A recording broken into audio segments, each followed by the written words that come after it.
Hey folks, it's Manninen from the website TahoeTrailGuide.com. Today I'm going to talk to you about what I find to be the most appropriate type of footwear to wear while snowshoeing.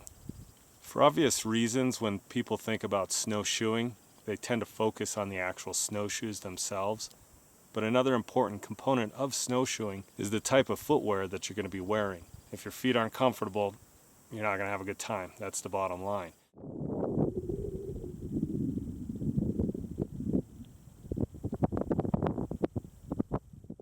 Because I've grown up in winter climates and lived in winter climates for the majority of my life, I kind of take for granted that I know exactly what type of footwear I'm going to wear while snowshoeing. But I do get asked the question a lot about what type of shoes or boots should a person wear while snowshoeing, particularly for people who are new to snowshoeing or don't live in a snowy climate normally, and they may be quite limited to the type of footwear that they have. I'm going to go ahead and lay out some different footwear and kind of talk about their benefits and limitations as far as use with snowshoes. And then you could decide for yourself what would meet your needs the best.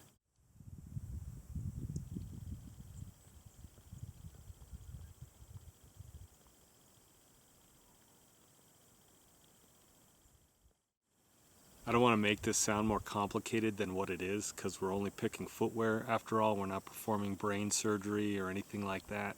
We're just putting some shoes on so that we can go out and snowshoe.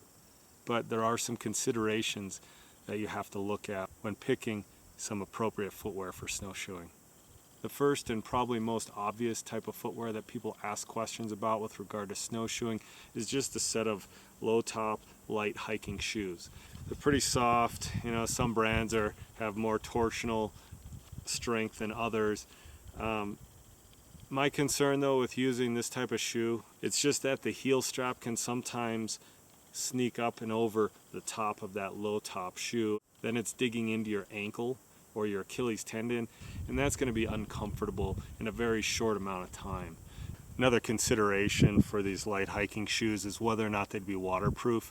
It may be a moot point if the snow that you're snowshoeing across is firm and you're not sinking in, but if you end up with anything that becomes wet and sopping, like in a spring condition such as today's, or when you have a lot of really dry and deep powdery snow, that can just really make your feet cold in light hiking type shoes such as these.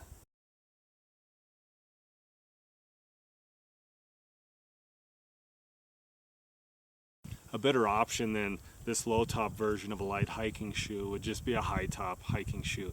That for most of your needs will be adequate.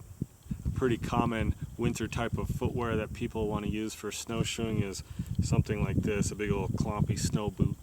I've gotten a lot of miles on these boots. I've had them since probably 1997, but those miles have been mostly from my front door to my mailbox or shoveling and snow blowing my driveway. I treat these as my winter slippers, so to speak, because they're super comfortable, they're floppy, they're soft, they're warm, but they're kind of big and clumpy and they're not very form-fitting, and a lot of times you can find a boot this big just won't fit into certain types of snowshoe bindings, and that's an issue. This is another set of snowshoes that I use that I've had since about 1997, and this type of binding, it's not common. Nobody uses this really that much anymore.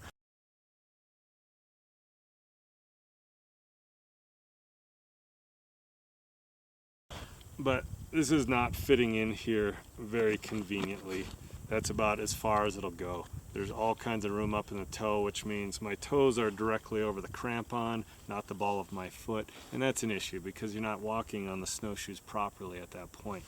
So these are fine in a pinch, and they'll work so long as they fit into the binding of your snowshoe, but because they're so soft, they have that same problem as those light hiking shoes where the bindings of the snowshoes may end up squeezing or pinching your feet or digging into your feet or ankles in some form or fashion that causes pain or blister or chafing. Another reason why I wouldn't prefer to use a big clompy snow boot like this is just because it's not super form fitting, so there tends to be less of a power transfer or a connection to your snowshoes when you have that much play within your own shoes themselves. Another footwear option for snowshoeing, which is going to be kind of specific to some people and not most people, would be the use of a snowboard boot. These are great for using on snowshoes. They run into the same problem as that big snow boot where it needs to fit into the binding properly, but if you find a binding that will accommodate this boot, this is a great option. It's definitely not gonna allow for that strap to cinch down too tight on your foot. It's gonna allow a lot of nice upper ankle support, and it will be slightly uncomfortable because it is so stiff compared to some other options, but I've used these mostly for backcountry snowboarding, mind you, but I've enjoyed them just fine. But again, they are pretty stiff. You have to take the snowshoes off and then walk just because terrain dictates without snowshoes. These are not the most convenient and the most comfortable to wear just walking. They're better than an alpine boot, obviously, but they're still a bit problematic because they're so stiff. The type of footwear that I prefer to use when snowshoeing is more of a snow hiking boot. This one is made by Salomon. It's called the Snow Trip, and I think they're actually discontinued, so yeah, good luck finding that. However, this type of boot you'll be able to find.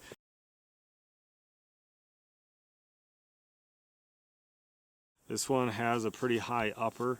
It's pretty stiff compared to those light hiking shoes and those snow boots that I had, but it's not so stiff like that snowboarding boot. It allows for my feet to flex naturally, so my feet stay pretty warm, but it's also form-fitting enough that it actually feels like a regular shoe, yet still flexible enough that I can walk comfortably and naturally if I have to take my snowshoes off for whatever reason. It's also way more appropriately sized for most snowshoe bindings.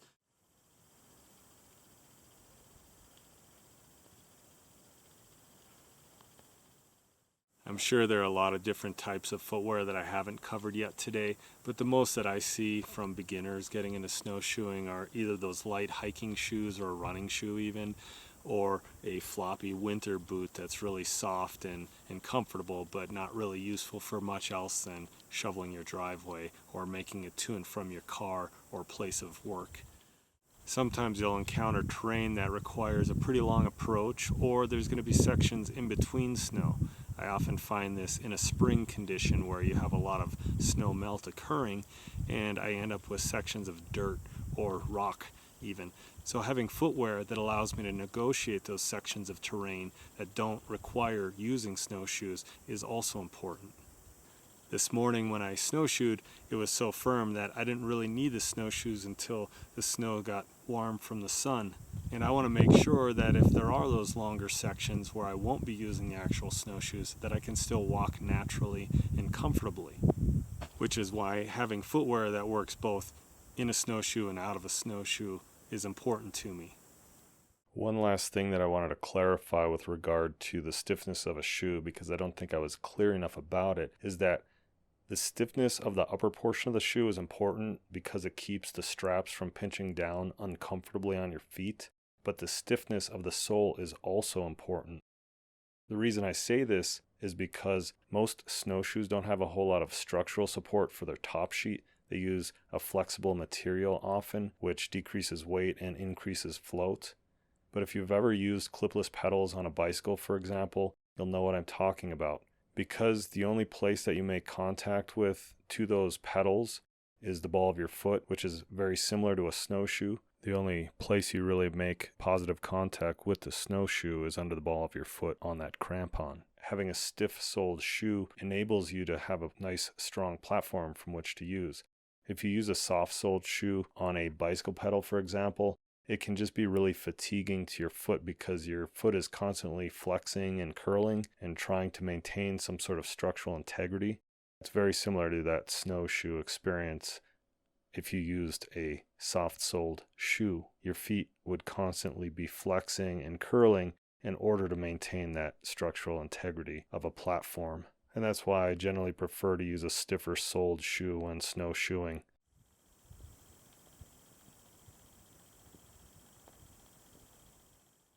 Okay folks, thanks so much for watching. If you liked the video, give it a thumbs up. If you have any questions or feedback, post it in the comment section below. please subscribe to my YouTube channel, and then check out TahoeTrailGuide.com. Take care.